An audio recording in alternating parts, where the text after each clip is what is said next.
Nate Wilson 3412 is new to the game and asked me very nicely to build him a rogue warlock. Pact of the Dagger is actually a 4-class spread tiefling that I had an absolute blast with. Like a magical devil Swiss army knife, Pact of the Dagger is excellent at melee, fantastic at range, insanely large AoE spells, very good debuffer. All the skills work together so intricately and perfect. The rogue's cunning actions triggers lightning charges, which will trigger our gloves to debuff everyone we slice through with our daggers. This one is fun. I don't even know where to begin.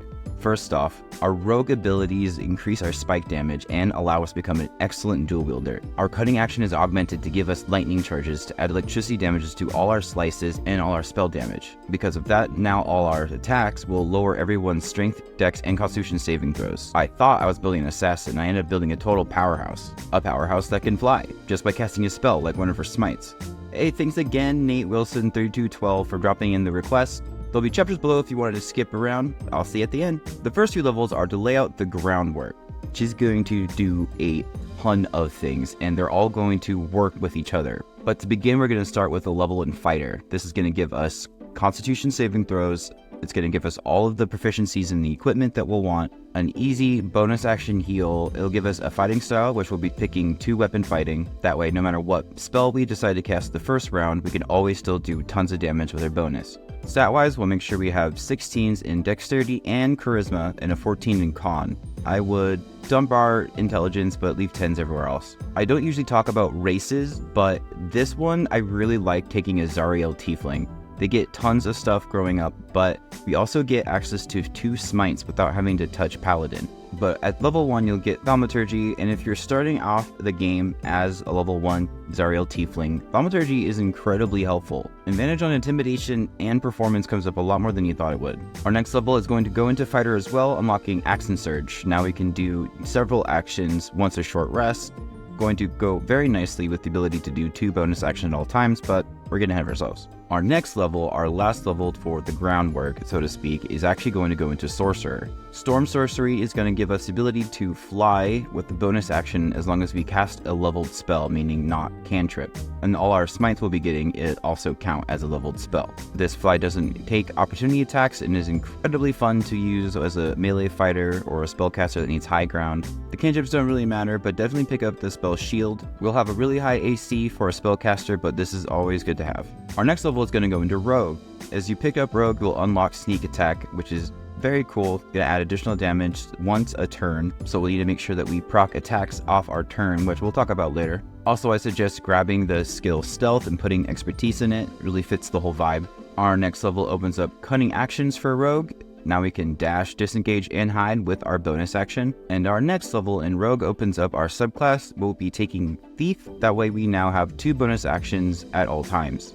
Now that we can fly on our bonus action, if we cast a spell, we can also attack with our offhand weapon because we have 2-weapon fighting. Absolutely dope, but let's make it weirder. Our next level is going to go into Rogue. To pick up a feat, we'll take ability score increase to move our Charisma up to 18. Our next level moves into Warlock. Now, I am about to get a lot of people upset, but I am only using Karlach here for Zariel Tiefling because I didn't want to have to put a mod in to change my race to show you guys some stuff. But our Zariel Tiefling here is going to be taking Pact of the Fiend for their patron. I know it's very ironic for Karlach, but it's absolutely the best choice. We'll be getting temporary HP every time we drop somebody, which is all fun and nice, but Warlocks of the Fiend get to have access to the spell Command. As Command is one of the best spells in the game, I definitely highly suggest taking this route so you can order people to drop prone, getting an advantage so you can go crazy sneak attack monster on them. While you're here, pick up Hex and Eldritch Blast. Our next level in Warlock is going to open up Incantations, grab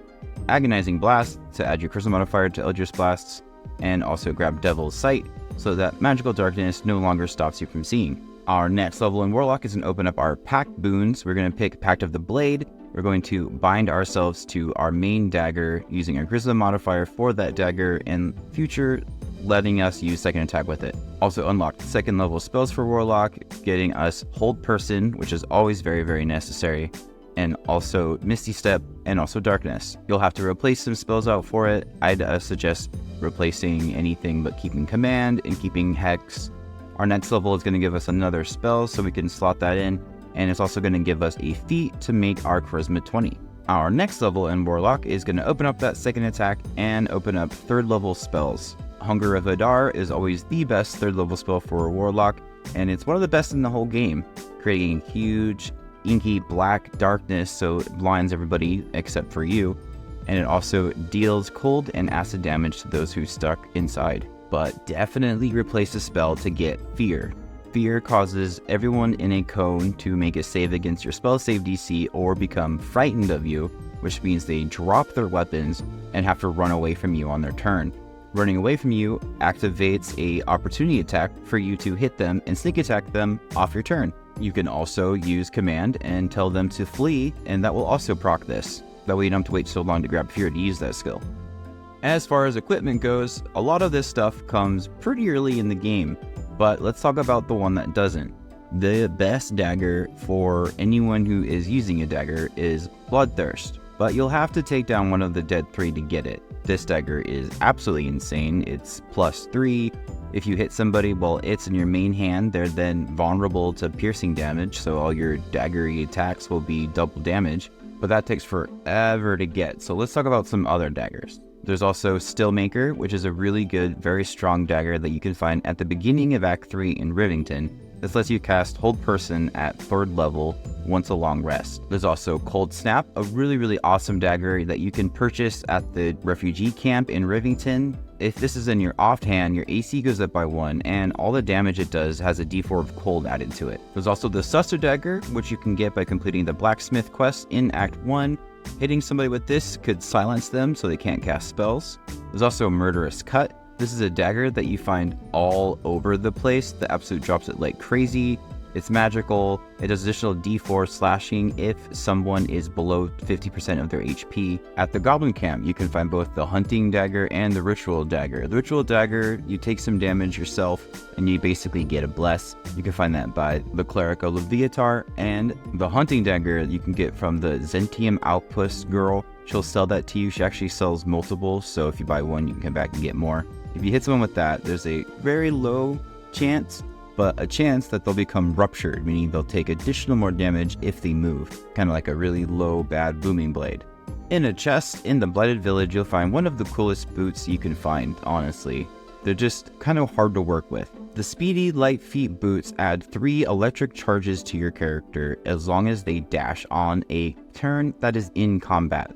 I try, you can't just hit dash a bunch of times to get a bunch before you fight. Now these are amazing boots for characters that could, dash on a bonus action like rogues or monks, but those characters don't have medium armor proficiency, which unfortunately that's what these are. But since how we took a level of fighter as our first level, we absolutely have that proficiency. So when we are in a battle, we'll use one of our bonus actions to dash. This will then give us lightning charges. All of our attacks will have lightning damage. All of our magical attacks will also have lightning damage, not to mention the +1 to hit that you get for having the charges. But let's not put all that 1 point of electric damage to waste. Putting on the Gloves of Belligerent Skies lets us inflict 2 stacks of reverberation every time we hit someone with one of these points, therefore lowering all their strength, dex, and constitution saving throws, and eventually knocking them on their ass. And with how many Eldritch Blasts and how many little dagger slices we have, we just cut them until they're prone. With rings, I definitely suggest doing the Ring of Arcane Synergy. This is going to add our +5 charisma modifier to all of our damage we do with our daggers by using Eldritch Blast. It's a definite must-have ring for anyone with any kind of Warlock. And I like to pair it with Killer's Sweetheart. This, as long as we take down a target, we can choose when our next attack is going to be critical. And this also works if you have it triggered on Ask. If the attack is a miss, you can switch it to a critical, making sure it hits.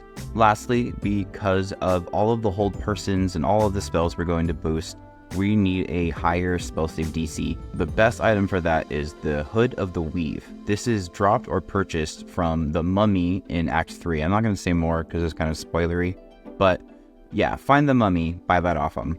It adds +2 to all your spell save DCs. It's fantastic.